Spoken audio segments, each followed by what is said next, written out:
Hi Daksh, so how you doing? Hi Rajiv, I'm doing well. How are you? Great, doing great as well. Thank you for asking. So Daksh, let's just inform our viewers why we have gathered today.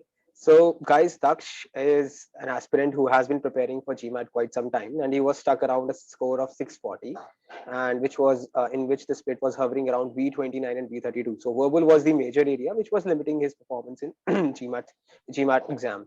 So we have now, Daksh has finally achieved this incredible feat of achieving a 710 in GMAT, right? And major source of improvement, of course, was verbal, which was lacking in his earlier phase of preparations.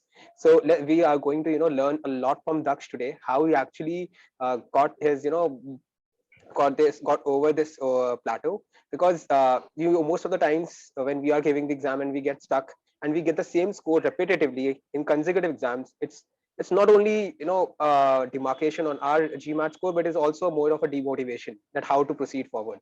I think this is one of the big learnings that we will be getting out of this session, that what actually propelled Daksh to move forward and how actually got through the ocean. So welcome Daksh, thank you for joining. Thanks a lot. Yeah, so thank you for the introduction, Rajiv. And just to add some of the details, I was preparing for the GMAT for over a year, and as you correctly Mhm. mentioned, that being stuck on the same score, it's a little discouraging when you count in the factor that a lot of work goes into studying for the GMAT along with working working full time and all of your efforts is like it's very discouraging. So again, but yeah, all that is ends well is well. So finally finally a good GMAT score was there, Exactly. and I would really like to thank the GMATWhiz team for helping me improve in my weakest areas. That was the verbal. So Appreciate that that. that has been Pleasure. really helpful. Appreciate that, Daksh. Thank you. So let's start, Daksh, with your brief introduction. What do you actually do, and what was your working life like? So how did you manage your studies with your working job? So let's begin with that. Okay, so I work in the operations function in my firm, and I have a very awkward schedule. I work in the afternoon shifts, and sometimes I go through to the office at in the afternoon. Sometimes it has to be in the morning. So it's not even a fixed schedule. So taking out time to study for the GMAT, it was a hard task, and I first had to start with setting my office schedule so that I can at least squeeze out 2 to 3 hours of study hours every day consistently. So definitely it was a challenge. And for all the working professionals, my advice would be to stay consistent with your studies, and that is most important because GMAT and the type of content that we go through on the GMAT is not something that you would usually use. So being consistent is very important with keeping at it. So it's not it's better for us to not take a break for long than let's say 2 or 3 weeks is if if you're not familiar with the material, or if you are not going through the same kind of material again and again, it gets really challenging. Makes sense. So that's quite encouraging, Daksh, because managing your studies with actually such an erratic schedule, it's quite Yeah, it's a dream come true, something like that. So really appreciate that, and many congratulations on crossing such difficult shows and then achieving your success. So yeah. so finally we are here in the third attempt, right? Um, what I would love to know what actually went wrong in your earlier two attempts. So you mentioned that you've given two attempts earlier as well. So can you briefly just dwell upon each attempt separately and give us a brief about that? uh, okay, so in my first two attempts, I don't think there was much of a difference on how I approached the GMAT actually. So first, my both of my first attempts focused more on practicing more questions and uh, following erratic approaches to each question type. So I didn't have a planned strategy that I could follow for each question type, and the prep was, I would say, unstructured in a way that didn't enable me to focus on my uh, most weak areas. And that thankfully changed with my third attempt when I signed up with GMATWhiz, and the most important contribution that they made was to provide me with a structured approach, a personalized approach Mhm. that helped me to identify my weak areas and work on them. Great, great. Great to hear that. So the first attempt, you prepared on your self prep. It was self prep, right? Yeah, the first attempt was self prep, and for the second one, I signed up with a a very known test prep company. Okay, makes sense. So, but Mhm. I didn't make any leaps in the result, so Great. it was not a great experience. No worries, no worries. So how did you actually come upon GMATWhiz, and why did you finalize GMATWhiz? So I was after my second attempt, I was really looking for some answers. I was introspecting, and I was browsing through the online forums where I got a chance to speak with one of your GMAT strategy experts, and then I scheduled a call with them, and they actually walked me through the specific challenges that the mostly the non-native speaker of English actually face, and that are not addressed by the, let's say, non-Indian test prep companies. Mhm, So it was one of an eye opener. mhm. That was for 30 minutes. I got to know so many things that I was not even aware of earlier. And after that, I had a demo session with one of yeah, Miss Sunita, who's actually you know like who really helped me walk through the challenges that I was facing in the first session itself. It was a demo session, and mm, I really got to learn so many things that I didn't even Mhm. know I was doing wrong. Yeah, Wrong, wrong. Makes sense, makes yeah, sense. So that's good to hear. So that's how you came upon GMATWhiz, and so your main fan, so you spoke to actually one of our strategy experts and took a demo session, yeah, and then you signed up for the course. Makes sense, makes sense. yes. So now we have taken two attempts, and unfortunately you were not able to attain the score. So for the third Mm. attempt, you had to start again, or how was your preparation structured? Because what actually helped you, or what you changed, is something that we would love to know in your third preparation. Okay, so as I mentioned earlier, that the lack of a structured approach was one of the major problems Mhm, that I feel was holding me back. So with the help of the GMAT quiz platform and with the help of the mentors, I was mhm, able to identify that a structured approach goes a long way in tackling the GMAT curriculum. So mhm. we started off with the sentence correction, and by breaking down the elements of the language through at the word level and then at the sentence level. And once you have mastered the sentence correction, and once you know how to actually go through each and every sentence to derive the meaning, to derive the intent, and then we can carry that forward onto the CR. So from sentence to passages to the to arguments, and then you can build upon the skills that you have learned in your SC and CR, and you can carry those skills to your RC section. Okay, So it was a step by step, a block by block approach that was followed by GMATWhiz, and uh, I was guided very well through the help of my mentors. makes sense.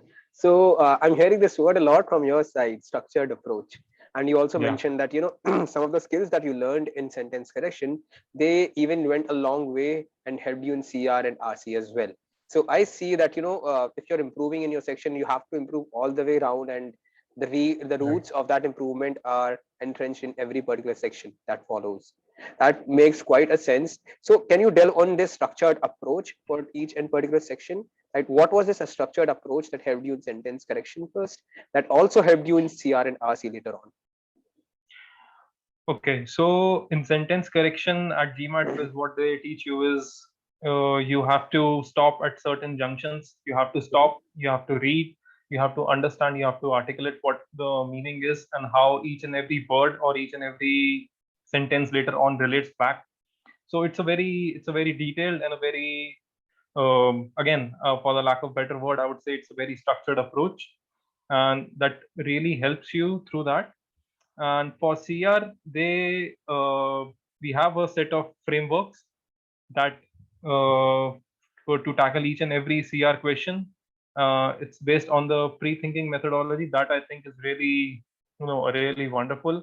once you understand the sentences, and once you go through enough practice questions, you are actually able to see through the logic of the GMAT test makers, and you are able to anticipate answers on some of the questions. And even if the pre-thinking is not your, it Okay. doesn't work, then again there's alternate strategies that are taught during the Okay. course.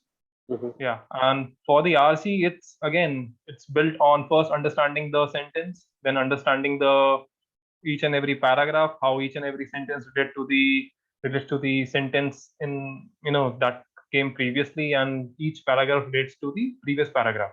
And understanding the overall approach for the RC, what's the main point and what's the author's intent. Thinking about all these things, what is written, who has written this, and what could be the intent of quoting this particular sentence or a paragraph. So thinking structurally through each and every step is that that actually matters through your overall performance on the GMAT. Makes sense. So you describe one of the approach of actually dissecting the sentence logically in sentence correction, right? And then Right. analyzing them at those junctures only. So most of the people, what they do is they try to break the sentence, but they do two errors. Right. Maybe either they won't stop at proper junctions, right? In your words. So that dissection that they create is not logical. It's more intuitive, or it's Right. more like when the information becomes overwhelmed, then we take a pause, right? So for that, Right. that's one point. Second point, whenever people even analyze while following this approach, they will most of the time analyze either at the start or at the end, right? When they have completed the Mm. reading of the prompt. So that's what they actually focus on. So how do you think this dissection approach, that dissecting at logical parts and then assessing it over then and there only, helped you in SC as well as in the other upcoming sections? Yeah, so one of the junctions that you usually should stop is at your conjunctions. Mhm. That is, any of the Con- connectors and Contrast or words. yeah, contrast words, of Mhm. course. And the other thing would be the verb or the verb like Mhm. structures that you see in your sentence. And what really helps is to try to relate back the meaning. And again, it's part of the SC course at GMATWhiz, to understand and approach the SC questions with a meaning based approach instead of a purely grammatical approach. And what I realized when I was starting with my prep with GMATWhiz was that I was being overly grammatical. I didn't focus on the meaning of the sentence, what the author was trying to convey. And this led to a very realistic problem that I usually see on the forums that people face, is that they are able to narrow it down to two grammatically correct structures or sentences, but are not able to select the right answer very confidently. And I think this is where the meaning-based approach from GMATWhiz comes into the picture. And again, it is very important when you are in the test environment and you're sitting in a time pressure and you're trying to answer questions. It is very important to have clarity as to why you have eliminated the wrong answer choice. And this is where the GMAT-based meaning-based approach is I would say is the game changer. Okay. And Makes yeah, sense. So one very good point that you mentioned in here, that when you're sitting in a timed environment, this helps you a lot. So can you right. briefly explain, because most of the people, when we explain them this meaning-based approach, they question us that isn't it going to take more time if I'm going to talk, stop at so many junctures? So what would be your take on that? How did you actually reduce time using this approach? Uh, I would think that something I would like to make a different analogy on this. So whenever you're learning to drive a car, especially a manual gearbox, you obviously take time and you will start with some bumps, and there will be some thinking that is going on, and it's a deliberate process that you have to focus on once you're getting started. But once you are used to it, once you are have done enough consistent practice, as I mentioned, that consistency is important, consistency in approach is also important. So once you go through enough number of questions with that approach, it becomes second nature, and then you won't have to think about stopping at particular junctures, thinking about the meaning.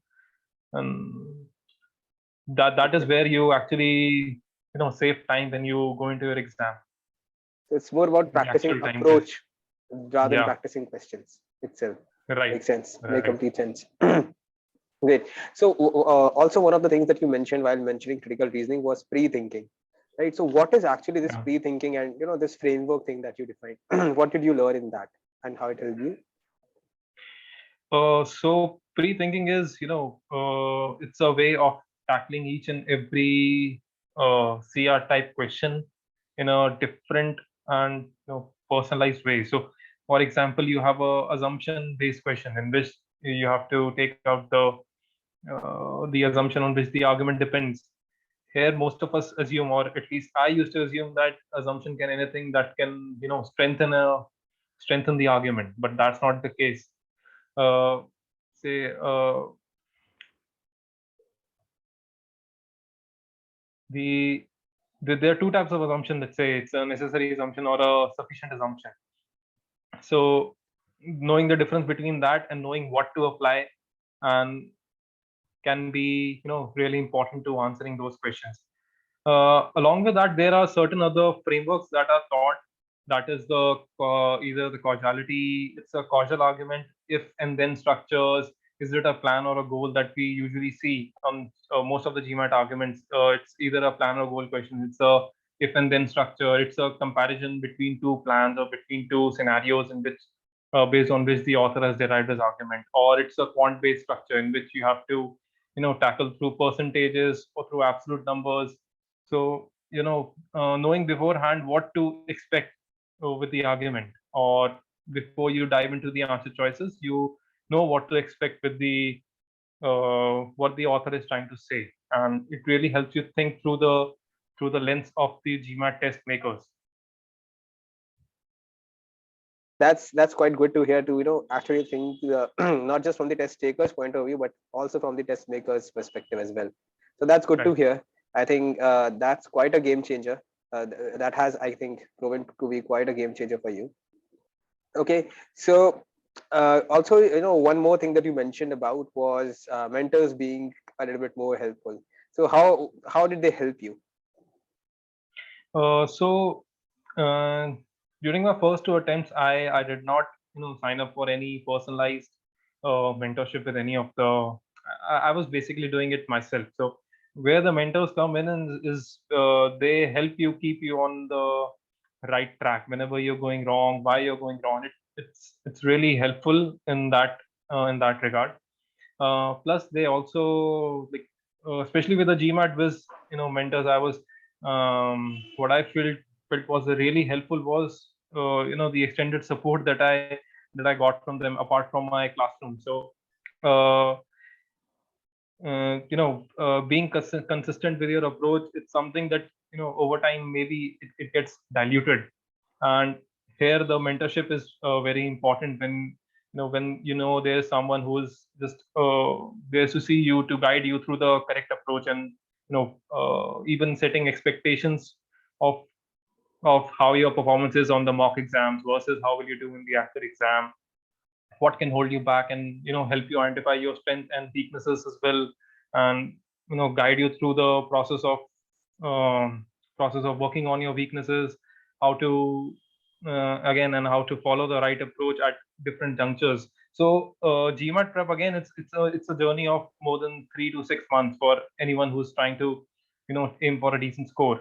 And between that, keeping on the right track is very important. Again, I would like to press on the consistency part of the thing, that is following the right approach and following doing the right things at the right time. So this is where the mentorship comes in, and I think that they help to make your overall prep a little more organized. Again, they also add to the knowledge building as well. So nothing to take away from that. So knowledge building and keeping your prep on the right course. This is where the mentors play a really important part. Makes sense. Appreciate that really, thank you for such kind words even. Right, makes sense. So Daksh, apart this approach that you spoke about, meaning this approach in sentence correction and pre-thinking in CR, and of course that reading technique in reading comprehension, this all looks exhaustive. So just wanted to ask, how you actually managed this exhaustive study schedule with your such erratic and hectic job. So again, it's one of the challenges of taking the GMAT when you're working in. As I mentioned that it's up to you to take the leap and sit down and for 1 hour or 2 hours or whatever you have decided for your prep time. And definitely the platform, the GMATWhiz platform, has been really helpful in making the studies more really efficient. So for each of the quant section, you get a diagnostic test where you can that is again topic wise, and you can identify your strength and weak in areas, or areas that you need improvement on the time basis. So it's a really adaptive platform that tells you where are you going wrong, where are you going right, and what you can do to improve. And it gives you a really personalized feedback at each and every step.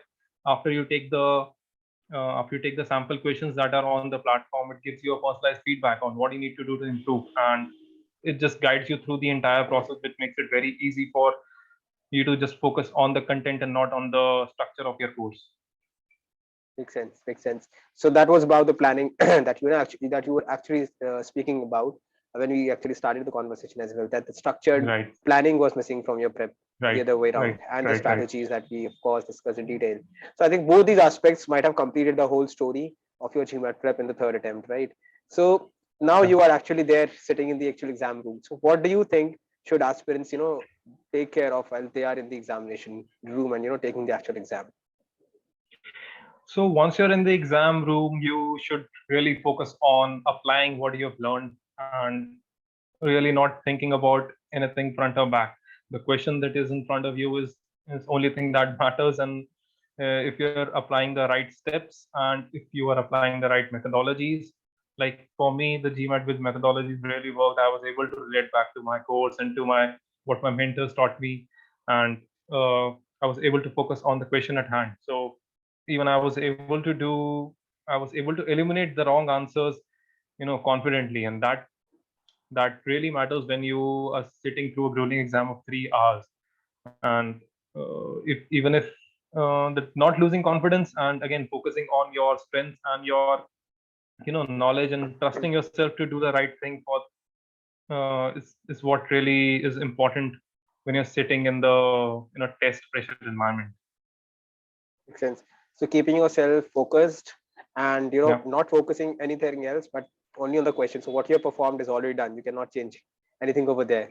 What you are right. going through, focus on that and be just calm enough.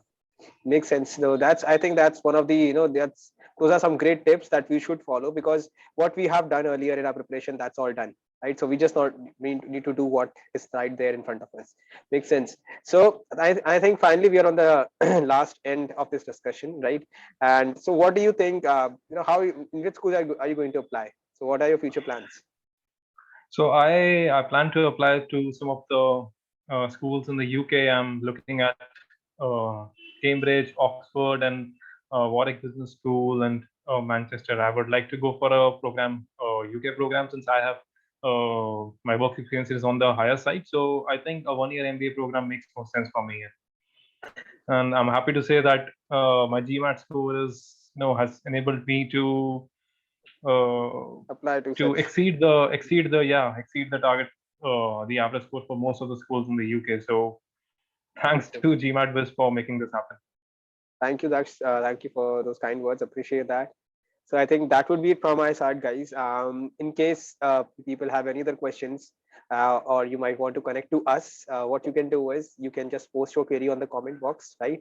Or you guys can also book a call on for with one of our strategy consultants, just as Daksh did, through our gmatwiz.com site. There's a button of calendar over there. We're definitely going to mention that link in the description box as well. So please don't forget to check that. So thank you, Daksh. It was great speaking to you, and I think these tips might be helping a lot of aspirants who are yet to come. Welcome, Rajiv. You're welcome, and it was really a pleasure working with the GMATWhiz mentors and the entire GMATWhiz team. They have been really helpful in getting me where I am with my GMAT journey. So thanks to you guys. Thank you, Daksh.